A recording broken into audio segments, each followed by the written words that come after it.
Sometimes, the most ordinary nights are the ones that forever change the course of memory. They start like any other, lights glowing warmly over the crowd, the low hum of electricity in the air, thousands of whispers blending together like waves lapping against the shore. But on this night, a single figure would walk in and create a silence so deep, so tangible, that the king of rock himself would stop mid-performance, leaving thousands frozen in awe.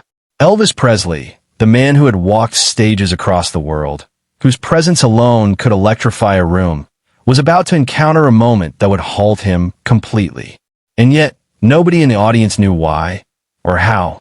The arena had been buzzing all evening. Footsteps echoed against polished floors, programs rustled in eager hands, and the faint murmur of anticipation hung like mist over the audience.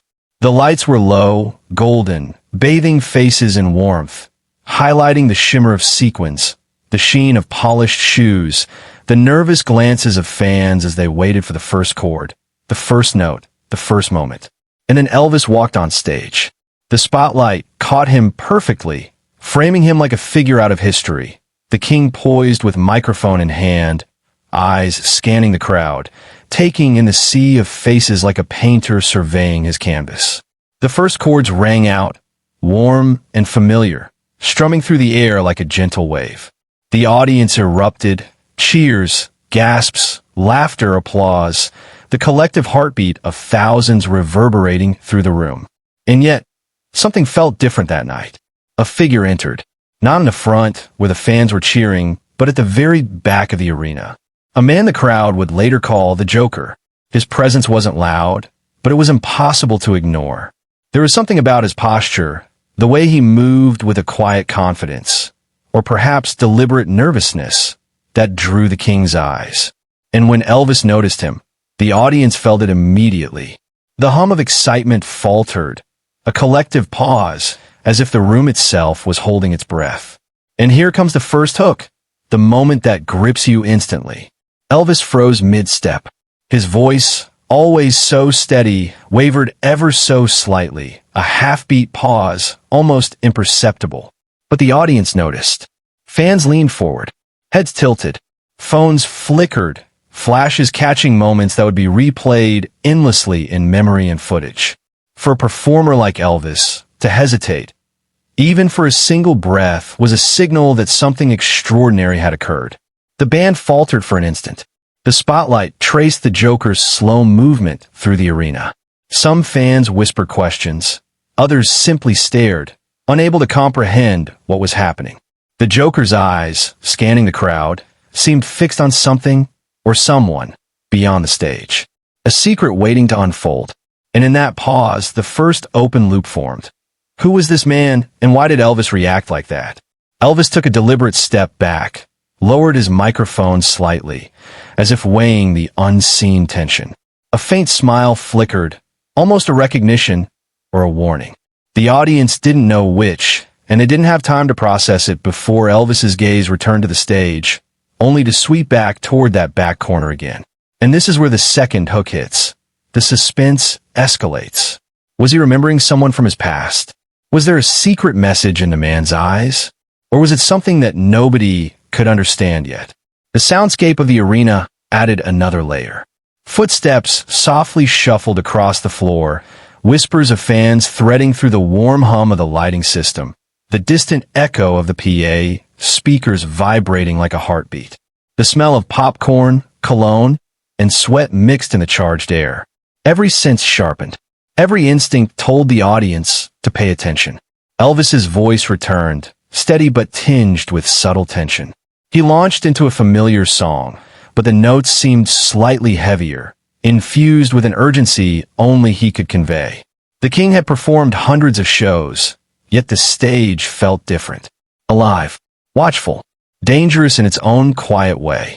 And here's the mid-hook, the line that ties the audience deeper into the story. The moment Elvis's eyes met the Joker's directly, you could feel the invisible thread connecting them, tense, fragile, and loaded with history. The audience could sense it even if they didn't know the story. Every cheer, every clap faltered, like the arena itself had gone still. The open loops multiply. Who exactly is this Joker? Why does he unsettle the king? What will happen the instant their interaction escalates? And there's more. Subtle symbolism begins here.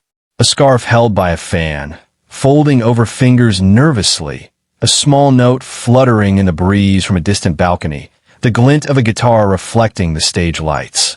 Each of these mini symbols will echo through later acts, but the first hint is here. The audience may not consciously notice it, but their hearts register the tension. The arena, once vibrant, now felt like a suspended moment in time. Every clap was delayed, every cheer punctuated by uncertainty. And yet, the anticipation was intoxicating. People leaned forward, eyes widened, fingers tightened around programs and scarves. Nobody wanted to blink. Nobody wanted to miss a second. Elvis moved again, one step closer to the Joker, and yet not directly. One glance at the crowd, reassuring them, and one glance back toward the back corner, where the mystery man lingered. The band followed his lead, cautiously, as if they too could sense the gravity of the moment. And now the final set of open loops, the ones that will pull the audience through the rest of the story. Why did Elvis stop completely? Who was the Joker really, and what did he want? What is about to happen on that stage, in front of thousands, that no one could have predicted? And just when you think the tension can't rise any higher, Elvis does something extraordinary. A subtle hand gesture, a slight tilt of his head, a half smile that confounds the crowd. It is a silent promise that whatever is about to unfold will be unforgettable. The first act ends with anticipation fully set. The arena is alive, yet suspended, every sense tingling with the unknown. And the story that will carry through the night and echo across generations, has only just begun. That night, the arena became more than a concert hall. It became a theater of fate, a place where history and memory would collide. And in that collision, Elvis Presley, the king, would remind everyone why legends are remembered forever. Before the arena lights ever shone that night, before the crowd cheered, there was a story few knew. One that belonged not just to Elvis Presley, but to everyone who ever looked up at the stage and felt something impossible to name. And in that story, hope and fragility danced together like shadows on a dimly lit wall. Elvis wasn't born a legend. He became one. Born in Tupelo, Mississippi, he carried dreams that were bigger than any stage he would ever stand upon. The sound of gospel choirs in the church pews, the creak of a guitar string under calloused fingers, the soft echo of footsteps in narrow hallways. These were the early sounds that shaped him. And even decades later, those same sounds returned in fleeting memories, whispers that touched him as he stood on that stage, thousands of miles from home. On that night at the arena, he wore a suit that caught the light just so, a jacket glinting like a promise, polished shoes tapping lightly against the stage. His hair, perfectly coiffed, carried the faint scent of pomade, mingling with the lingering perfume of the audience as it reached him. Every detail mattered to him, not for vanity, but because the stage was sacred, a place where music became memory. And the audience, oh, the audience. They were more than fans. They were keepers of his legend. Some had driven for hours, clutching worn tickets and scarves, whispering stories of past concerts and memories that belonged to them as much as to him. Others were children, wide-eyed, hoping to glimpse a hero who had shaped the soundtrack of their lives before they were even born. And in that room, the anticipation hung like golden dust trembling in the air. But behind the polished lights and the rehearsed smiles, there was fragility. Elvis carried it quietly, the weight of expectation and memory pressing against his chest. Fame had never dulled his awareness of the world, of people, of fleeting moments that could break or build a life in an instant. And tonight, that fragility was visible to anyone who looked closely. A slight tremble in his hand as he adjusted the microphone, a fleeting glance toward the back of the arena where the Joker waited. And here comes our first callback from Act 1. The Joker, the mysterious figure, lingering in shadow. His presence wasn't random. It was a thread weaving through Elvis's past. Perhaps a memory, perhaps a challenge, perhaps something more profound that only the king understood. And just like that, the open loops began to hum quietly in the background of every note, every word, every look exchanged on stage. To understand this moment, you had to understand the man on the stage. Elvis had faced betrayal, disappointment, and moments of heartbreak that the world would never know. He had sung for presidents, performed for royalty, and yet it was the small, human moments, the soft glance from a fan, the quiet gesture backstage, that left the deepest impressions.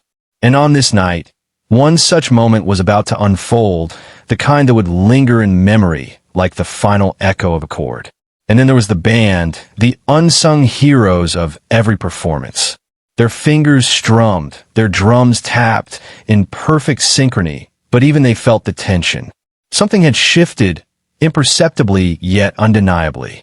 The soft shuffle of feet on stage, the distant applause that rose and fell like waves, carried a quiet electricity. Every eye tracked, every movement, not just of Elvis, but of the Joker, the audience, the shadows where secrets whispered. The mini symbol of this act emerges here. A folded program in a fan's hand, trembling ever so slightly. It seemed insignificant, yet it mirrored the subtle tremor in the king's own heart. A reminder that even the smallest details hold meaning. That even in a room filled with thousands, the tiniest gesture can carry the weight of memory. And just as this symbol is introduced, it will echo through later acts, gaining power and context as the story unfolds. And the story of that night didn't start on the stage. It began years before, in the quiet moments backstage. In dressing rooms lined with mirrors and dim lights, Elvis often paused to remember why he sang, to touch hearts, to connect, to make people feel something real. That purpose, simple yet profound, colored every note, every movement, every glance. And tonight, as the lights danced across the arena, that purpose was tested in ways he could never have imagined. The anticipation in the audience grew, a tangible force, a rising tide. They whispered, held hands, adjusted their scarves, rustled programs, and held their collective breath. Every minor detail, the soft flicker of a spotlight, the echo of a footstep, the faint creak of a chair, heightened the suspense. Every heartbeat in that arena was synchronized with the unspoken question, what will happen next? The crowd was caught in a fragile balance, much like Elvis himself. The soft shuffle of fans' feet on the floor mingled with distant applause, creating a texture of sound that was at once ordinary and electric. Somewhere, a guitar strummed softly in the wings, unnoticed, yet contributing to the tension. These were the moments where the past met the present, where memory collided with immediacy, and where anticipation became almost unbearable. And now, the second hook appears, an emotional pivot.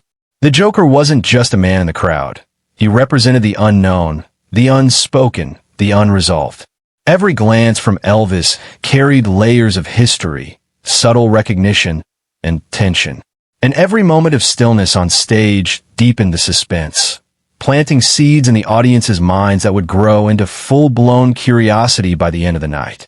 Through it all, symbolism wove quietly into the scene. A fan scarf trembled in the front row. A folded program shifted nervously in another's hand. The faint glimmer of a guitar caught the light just right. Each detail was a note in the symphony of memory and tension, each a reminder that even the smallest gesture could hold monumental meaning. These symbols would return later, recalled with a clarity that made the audience realize how carefully the story had been seeded from the start. And then there was the sense of intimacy backstage. Though thousands of eyes watched, Elvis's mind lingered on what mattered. The music, the message, the connection. He knew that the Joker's presence was not random, and yet the king maintained composure, letting the tension build without revealing fear. He let the audience lean in, let them wonder, let them feel. It was the delicate dance of control and release, hope and fragility, awe and suspense. And as the act draws to a close, the audience is left suspended between curiosity and wonder. The soft shuffle of footsteps, the faint echo of applause, the trembling scarf. All of these elements combine to create a living, breathing moment. The open loops remain. Who is a Joker? What is his connection to Elvis? How will this encounter unfold on the stage, before thousands of eyes?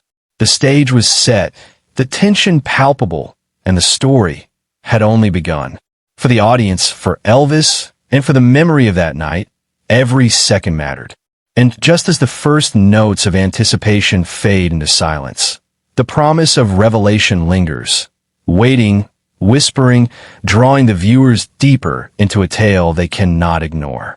The arena had transformed into a world suspended between expectation and uncertainty. What had begun as a gentle hum of anticipation now pressed against the walls like a living presence, thick with tension. Elvis stood at the center of the stage, eyes scanning the vast crowd, yet seeming to pierce through time itself. Every heartbeat of the audience echoed in his chest, every gasp and murmur stretching into the silence between notes. No one moved.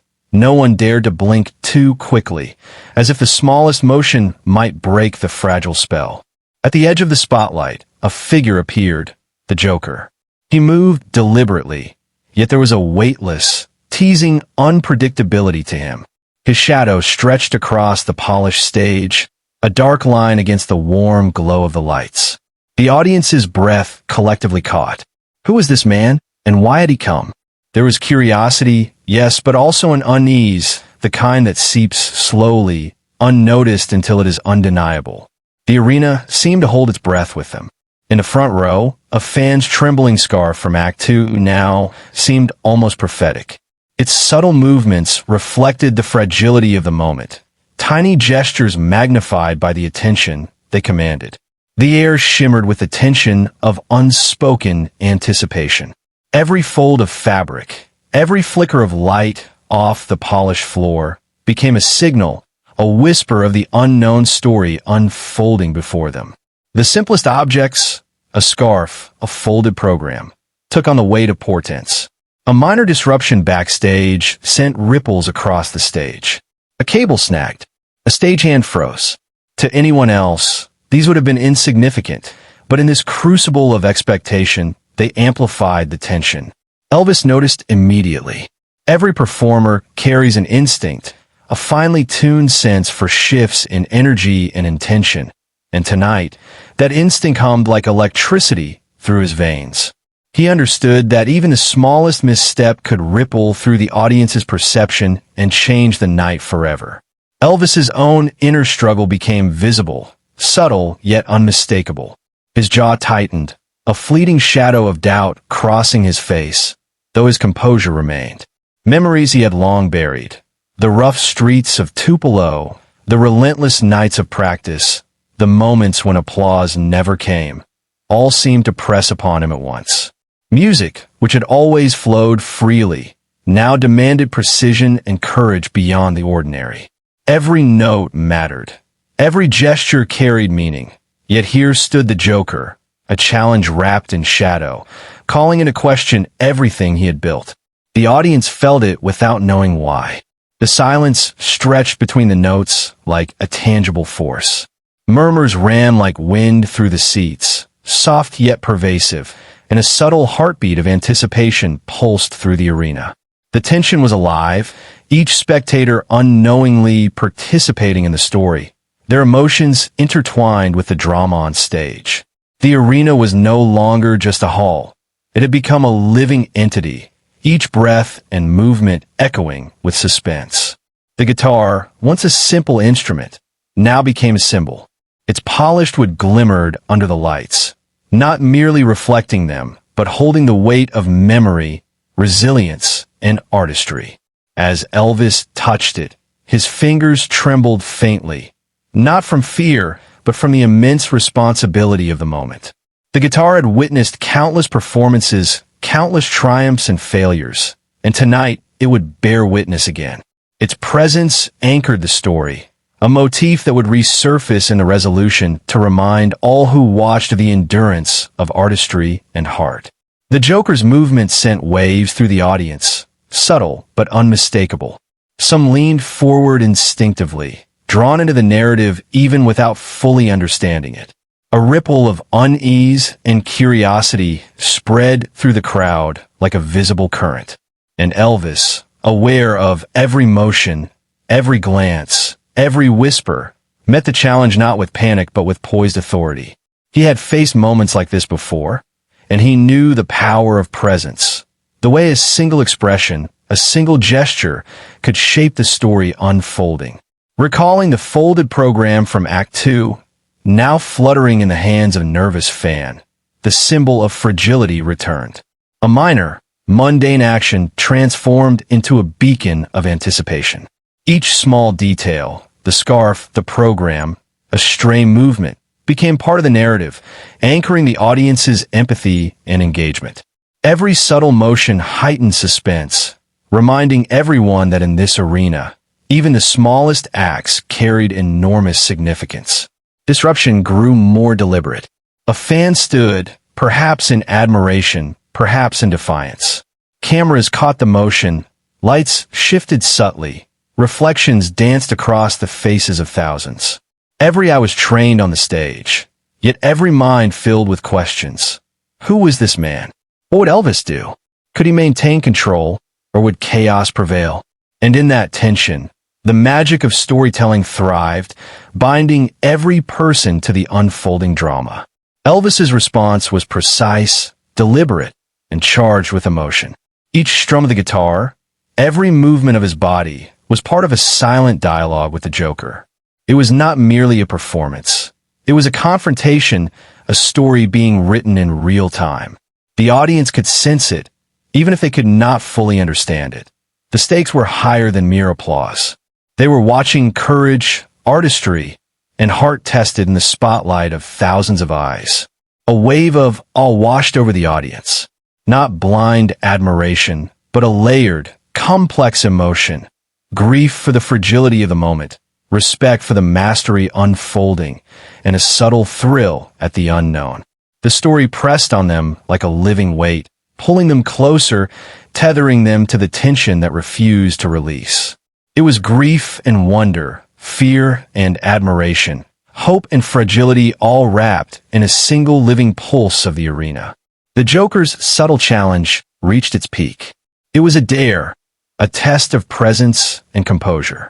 Elvis responded with an artistry that seemed effortless but was born of decades of dedication. He commanded the narrative not with words, but with music, movement, and gaze. Each gesture carried meaning. Every note resonated, and the tension of the night crystallized into a shared emotional experience that none would forget. The open loops from Acts 1 and 2, Mystery of the Joker, the trembling scarf, the anticipation of the audience, converged without resolution. Suspense held fast, compelling every eye, every ear, every heartbeat to follow the story forward. The guitar, the program, and even the subtle stage sounds had transformed into symbols of struggle, artistry, and hope. Each element wove together, creating a tapestry of human emotion that held the audience captive. As Act 3 drew to a close, the arena exhaled collectively. The tension remained unresolved, but the story had reached a peak that left the audience suspended, poised for revelation. The guitar gleamed under the lights, a silent witness and reminder that even in uncertainty, presence and artistry could guide the moment. And as the Joker lingered in the shadows, the question remained, what would happen next? The answer was still ahead, in the intimate, quieter moments waiting backstage and beyond. And for those still wondering, the encounter had only begun. The king had faced the storm, but the true test of courage, heart, and legacy was still to come. There are moments in a man's life when silence becomes heavier than sound. That night, backstage in Memphis, the silence around Elvis felt like an entire world holding its breath. The hallway lights flickered softly against the old walls, and somewhere far off, a stagehand coughed to break the tension. But Elvis didn't hear any of it. His mind was locked on one name, one betrayal, one sabotage that had nearly crushed everything he had rebuilt. And yet, he hadn't confronted the man. Not yet. Not because he was scared, but because he wanted to understand why. Why someone who had once shared the same dream, the same stage lights, the same hunger for music, would try to bury him alive, publicly and personally. As he stepped into the dim green room, the air was thick with cigarette haze. His jacket was still damp from sweat. His pulse was loud enough to drown out the chatter of distant crew members. And right there, right in the middle of that blue smoke, stood the musician who had sabotaged him. The man didn't look surprised. If anything, he looked ready. Elvis closed the door behind him. A click that sounded like the world locking in place. "What?" That single word was all he said. The man smiled slowly, almost like he had rehearsed this moment. "You were never supposed to rise again, Elvis. You were done. Finished. Everyone knew it. The era changed, the world moved on." Elvis stepped closer, not threateningly, just enough to force eye contact. "And you thought helping the world, forget me, would make them remember you?" The musician leaned back against the counter, arms crossed, chin lifted with false confidence. "You weren't supposed to do Vegas. You weren't supposed to fill arenas again. You weren't supposed to win back the world. That slot, that spot, it was going to be mine." Elvis took a slow breath. Not of anger, not of grief, but of pure disappointment. "Son, if you wanted a throne, you don't steal it. You build one." The man laughed, too loudly, too nervously. "You don't get it, Elvis. You've already had your time. You sucked up all the spotlight when I was coming up. Even now, after everything, you walk into a city and suddenly no one else matters." Elvis turned away for a moment, staring at his reflection in the dressing room mirror. The face staring back wasn't the golden boy America had once screamed for. It wasn't the invincible king people still wanted to believe in. It was a tire man, a man who had fought to stay alive, stay relevant, stay human. A man who had spent years rebuilding his legacy brick by brick. Then he turned back. "You wanted my spotlight? Then earn it. Don't throw dirt on someone else's grave, hoping your name grows out of the soil." The musician's smile faded. He stepped forward, voice sharp like broken glass. "You stole everything first." Elvis blinked slowly. "What did I steal?" "My future." For a moment, the room fell into a stillness so deep that even the buzzing of fluorescent lights felt muted. Elvis shook his head. "Your future wasn't stolen. It was waiting. You just walked the other way." The man's jaw tightened. And then, almost like the universe wanted to test Elvis one last time, the backstage door suddenly burst open. A frantic crew member rushed in, holding a small earpiece. "Elvis, sorry to interrupt. There's a problem with the crowd. They heard something. Rumors. They think the show might get canceled. They're getting restless. They're chanting your name, sir." The betrayer smirked. Of course he did. Chaos, he thought, was his ally. But Elvis didn't flinch. He reached for the earpiece and paused halfway. Then he looked directly at the man who had tried to destroy him. "You came here hoping tonight would break me. But let me tell you something, tonight won't be my end. It'll be yours, unless you choose differently right now." The musician scoffed. "Threats don't suit you, Elvis." "This isn't a threat," Elvis replied quietly. "It's a door. You can walk through it, or you can lock yourself out forever. You'd forgive me?" The man sounded almost offended. Elvis didn't answer immediately. He just observed him, eyes heavy with old pain. "Forgiveness isn't a gift," he said finally. "It's a choice. For both of us." The musician swallowed hard. For a split second, his expression softened, almost like he remembered the old days. The late-night rehearsals, the road trips, the hungry dreams of two young men who wanted nothing but to be heard. But the softness evaporated just as fast. "You're not going to ruin me," he snapped. Elvis exhaled slowly. "You already ruined yourself." The crew member cleared his throat nervously. "Sir, the crowd." "I know," Elvis said. He straightened his collar, wiped a bit of dust from his sleeve, and headed toward the door. Just before stepping out, he paused and turned back one last time. "You can stay back here and drown in bitterness, or you can come out there and face the music. Your choice." The musician didn't move, didn't speak, didn't breathe, and Elvis walked out. The hallway felt colder now, longer, like a tunnel leading toward destiny. Every step echoed with a weight that years of fame had never taught him to carry. Behind him, the door to the confrontation room stayed closed. Ahead of him, thousands of fans were waiting, hoping, needing him. As he reached the curtain, the noise hit him like a wave. Chanting, stomping, crying, cheering. The spotlight was ready. He placed the earpiece into his ear. "Stage is yours, Elvis." He nodded once and stepped into the light. But as he walked onto the stage, a single question hit him harder than the applause. If the man backstage didn't choose forgiveness, would Elvis ever be free of him? And if the world learned the truth, would they still see Elvis the same way? 3 questions, 3 open loops, 3 storms waiting to break. And the night was only halfway through. The roar of the crowd rolled across the arena like a rising tide, warm and thunderous, shaking the very walls. When Elvis stepped beneath the lights, there was something different in the air, something electric, something heavier than excitement. Thousands of faces glowed back at him, full of hope, worry, and the kind of love that only survives years of storms. But inside, Elvis was still carrying the weight of the encounter backstage. The betrayal, the confession, the bitterness of a man he once called a brother. Yet he stood there, smiling softly at the crowd, as if nothing had cracked his heart a few minutes earlier. "Good evening," he said, but the sound wasn't just a greeting. It was a promise, a declaration that no amount of sabotage, jealousy, or darkness could steal this moment from him. The band kicked in gently, low, steady, warm, and the first song flowed out of him like a prayer. His voice carried through the hall with a tenderness that made even the noisiest fans fall silent mid-cheer. Something about him felt raw that night, unguarded, almost as if he wasn't just singing to them. He was singing for himself, and the audience felt it. They felt every crack in his voice, every breath, every tremor that hinted at a deeper story he wasn't telling. Between songs, he paced slowly across the stage, thinking. Was the man backstage still plotting? Would he come out and try to humiliate Elvis publicly?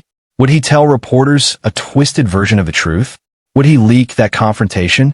Would this night, this incredible night, turn into a scandal by morning?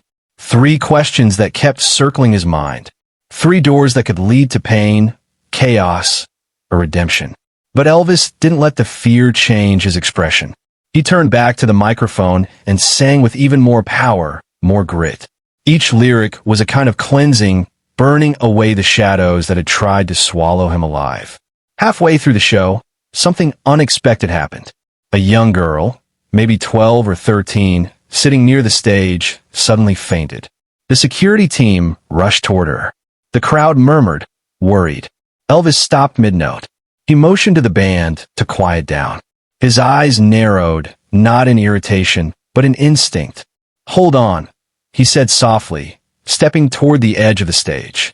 The entire arena watched as he crouched down and signaled for the girl to be brought closer. Her mother was crying, telling Elvis she had been waiting all year for this concert, that she refused to leave even when she felt dizzy. Elvis wiped sweat from his brow and reached out, placing a gentle hand on the girl's shoulder. "You're not alone," he whispered. And in that moment, the arena transformed. It wasn't a concert anymore. It was a family, a night stitched together by human hearts instead of ticket stubs. But behind Elvis, from the corner of the stage, someone was watching. The musician, the betrayer, the man who tried to end him. He had slipped out from backstage and now stood in the shadows, arms folded, his expression unreadable. Elvis saw him, just for a second, just enough to know the man was waiting, deciding. The question returned. Would he walk forward to confess, or walk away to destroy? Elvis stood up and returned to center stage. He raised the microphone. "You know," he began, "life's a funny thing. One moment, you think you've lost everything. The next moment, you realize you've still got something worth fighting for." The crowd listened, still and silent. "And sometimes," he continued, "the biggest battles aren't the ones the world sees. They're the ones we fight alone, inside ourselves." He hadn't planned that line. It had simply risen from somewhere deeper. From the shadows, the musician shifted, almost uncomfortable, almost guilty. Elvis lifted his guitar, strummed the first soft chord. A melody filled the air like a warm sunrise cutting through fog. He sang with a sincerity that made grown men wipe their eyes. His voice trembled not from weakness, but from truth. He wasn't performing anymore. He was confessing, without ever revealing what had happened behind the curtain. As he finished, the arena exploded into applause. People stood. Chairs rattled. A thunder of hands slammed together like a heartbeat. And in that storm of pride and love, the musician finally moved. He stepped out of the shadow. Slow, reluctant, haunted, he approached the side of the stage, watching Elvis bow with grace he didn't deserve. Watching a crowd worship a man he had tried to tear apart. Watching the truth crash down on him in the most painful way possible. Elvis had won the night. Not through revenge, but through heart. The musician's breath cracked. He wiped his face with the back of his hand. Anger or shame, no one knew. Then he turned around and walked away. Cowardice? Guilt? Fear? Or the beginning of something he wasn't ready to face? Another open loop. Another question with no answer. Elvis straightened his jacket and walked backstage for a quick break while the band played an instrumental transition. Crew members cheered him. Some hugged him. Some simply looked at him with awe. He smiled back at them. But deep inside, he was asking himself, should he forgive the man? Should he expose him? Should he let the world know the truth?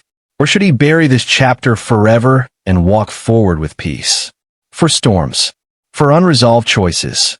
And the night still wasn't over. He took one last breath before returning for the final set. With every step toward the stage, memories flooded him. Every betrayal he'd survived, every person who had tried to dim his light, every time darkness had circled him like a hungry shadow. But here he was, still standing, still shining, still Elvis. As he stepped back under the lights, the arena erupted once more. He gripped the mic and looked out over the sea of faces. If life teaches us anything, he said, it's that we're all fighting something. But what matters is that we don't stop. We don't give in. We don't let bitterness win. The crowd roared. Because the moment you let your heart go dark, you lose everything. His final note soared like a promise, like a warning, like a victory cry. And as the curtain fell, one truth became unmistakably clear. Tonight wasn't just a concert.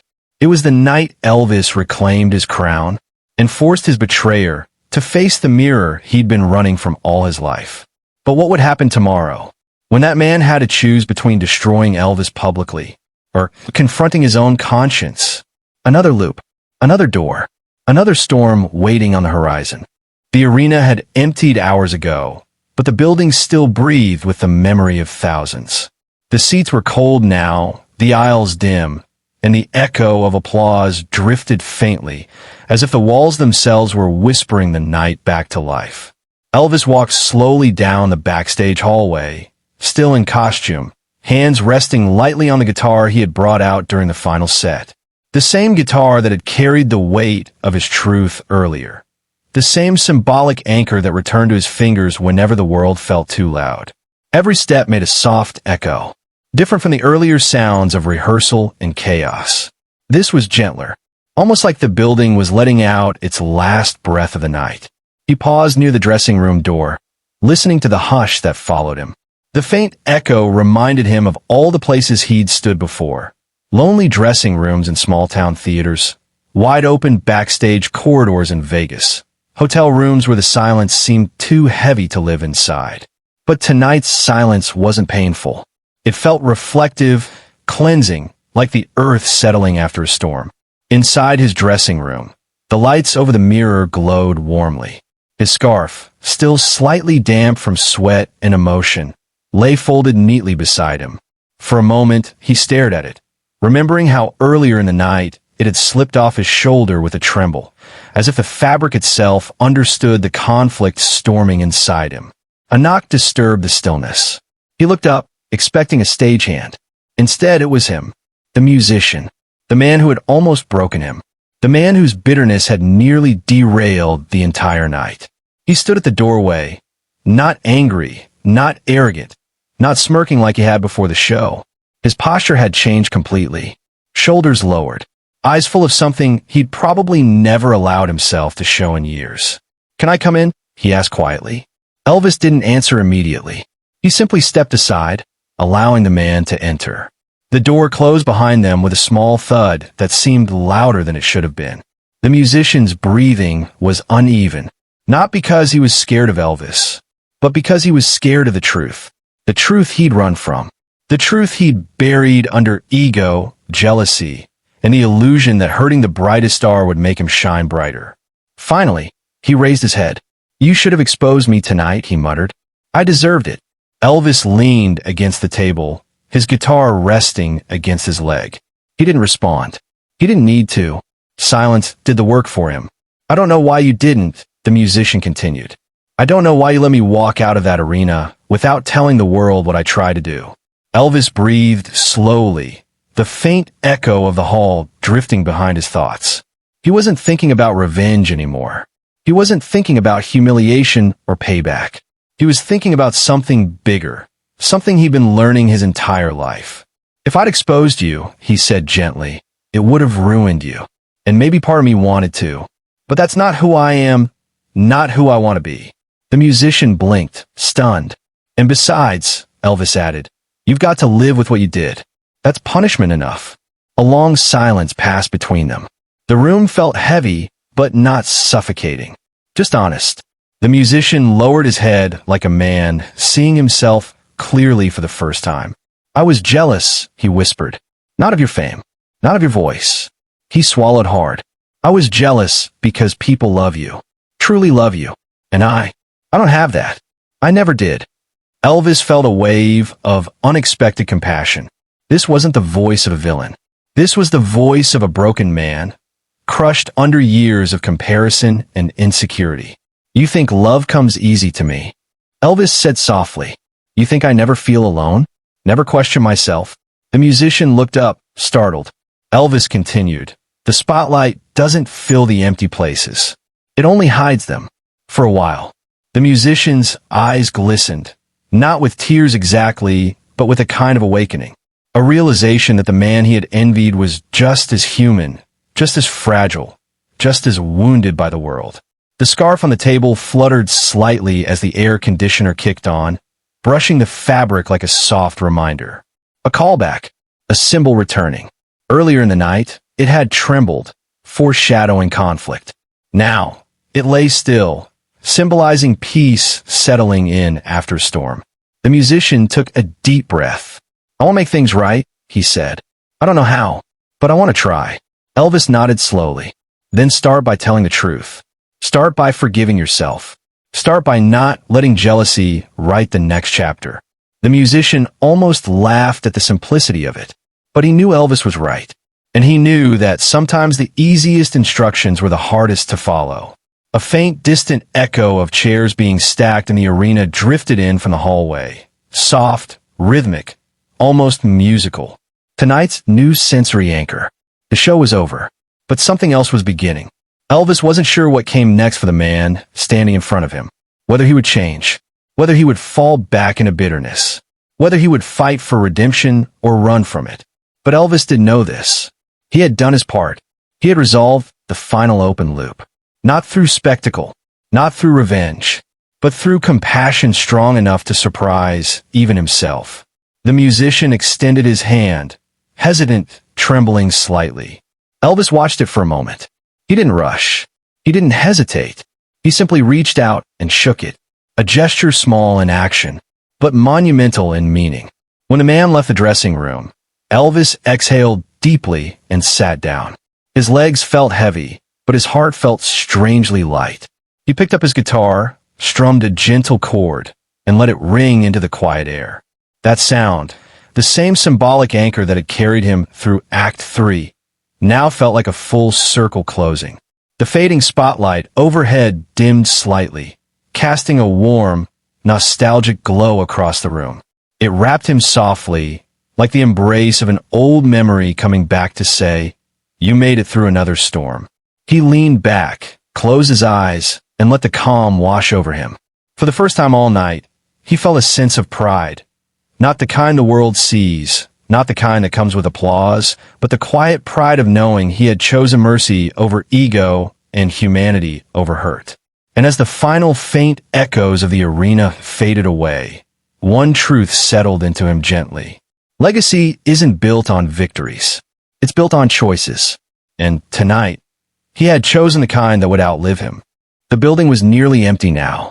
The kind of empty that lets every small sound stand alone. A distant door clicked shut somewhere in the hallway. The faint hum of the ceiling vents drifted through the quiet room like a soft tide. And in the center of that stillness, Elvis sat with his guitar resting gently across his lap, as if the instrument were a piece of his own memory returning to comfort him. Outside the dressing room, the last of the crew wheeled equipment toward the loading ramp. Their footsteps formed a steady rhythm, echoing lightly through the corridor. The night had ended for everyone else, but not for Elvis. Not yet. There was still something lingering in the air, something unfinished in the heart, something that needed to be understood before the world went back to its usual noise. He leaned forward a little, elbows on his knees, fingers brushing the strings without really playing. Not a song, not a chord, just the soft touch of someone lost in thought. He stared at the floor, seeing not the tiles beneath him, but the memories of the night replaying in fragments. The crowd rising like a single heartbeat. The moment the sabotage nearly wrecked the show, the stunned silence, the heavy breaths backstage, and finally, the handshake that didn't erase the past but allowed a different future. For a long moment, Elvis didn't move. He simply breathed through it. Then, slowly, almost hesitantly, he whispered to himself, "It could have gone differently tonight." He wasn't talking to anyone. He wasn't explaining it. He was acknowledging it, like a man weighing the truth in his hands. He stood up and walked toward the mirror. His reflection stared back, tired but steady, worn but not defeated. He reached up and gently adjusted the folded scarf lying on the table. It had been a trembling symbol earlier, a fragile warning. Now it was calm, almost serene. Funny how life works. The same object can mean different things at different times, depending on where your heart stands. He stepped away from the mirror and picked up a small towel. Not because he needed it, but because sometimes the simplest movements help the mind settle. Then he walked toward the door, opened it, and let the hallway's quiet air wash over him. The corridor lights were dim, glowing with a soft amber warmth that made the whole space feel like a memory already fading. His footsteps sounded gentle on the floor as he made his way toward the stage entrance, one last time for the night. He pushed the heavy door open. The arena was empty, but not alone. Stadiums never are. They hold the breath of everything that happened inside them. Rows of silent seats curved outward like a giant sleeping tide. The stage still had a few lights glowing above it, casting a muted golden hue across the floor. There was no applause now, no cameras, no cheers, but the energy of what had unfolded still lingered like the faint scent of smoke after a candle's flame has gone out. Elvis walked to the center of the stage. The boards creaked softly beneath him, a new sensory anchor for the final act. He looked at the empty space where thousands had stood earlier. He imagined their faces, the hope, the excitement, the awe when the music began, the shock when the performance nearly derailed, the relief when he turned around. But more than that, he thought about the man backstage, the man who had nearly let bitterness destroy something beautiful, the man who had stood in front of him moments ago, stripped of pride and armor. It struck Elvis suddenly, almost forcefully. Sometimes the greatest victories happen where no one is watching. Not on the stage, not in the spotlight, but in the quiet places where hearts choose their direction. He sat down on the edge of the stage, legs hanging loosely, heels tapping gently against the wooden face beneath him. The sound echoed softly through the arena, like a heartbeat calming after a long run. His gaze drifted upward toward the vast ceiling, toward the rafters where lights once blazed and where, for a few seconds tonight, everything had teetered on the edge of collapse. And in that silence, he found himself thinking about the things people never see, the inner storms, the swallowed frustrations, the fears hidden behind glittering jackets and rehearsed smiles. He realized something he wished more people understood. Greatness isn't built on perfection. It's built on surviving the moments that try to break you. He exhaled deeply, letting that thought settle. He remembered Act 1 of the night. How he'd felt the moment he stepped on stage, how the crowd buzz had energized him, how the open loops of possibility tugged at his heart. He remembered the trembling scarf, the audience leaning forward, the weight of expectation pressing on his shoulders. And now, standing at the end of it all, he saw the arc clearly. Hope, fragility, awe, grief, intimacy, pride, reflection. Every chapter had shaped him in ways the audience would never fully understand. But maybe they didn't need to. Maybe all that mattered was the truth the night had left behind. He stood again, brushing off the stage dust from his palms. He looked out at the thousands of empty seats and felt a quiet gratitude wash over him. A gratitude deeper than applause, heavier than fame. Because tonight, he'd been reminded of something important. Mercy is not weakness. Restraint is not defeat. And humanity, raw, imperfect, unguarded humanity, can soften even the hardest storm. He took one last look around the arena. The final dim light above him flickered gently, like a fading echo of the spotlight that once burned so brightly earlier. A soft reminder that every night ends, but the meaning you leave behind does not. He turned and walked toward the backstage door, each step slower than the last, as if he were imprinting the lesson into the very floor beneath him. His hand reached the metal handle. He paused. He listened one more time. The soft hum, the empty calm, the memory settling in. And then he whispered something under his breath, something only he would ever hear. Make the next one count. The door clicked shut behind him. The stage went dark, but the message remained. The night had ended. The story had not.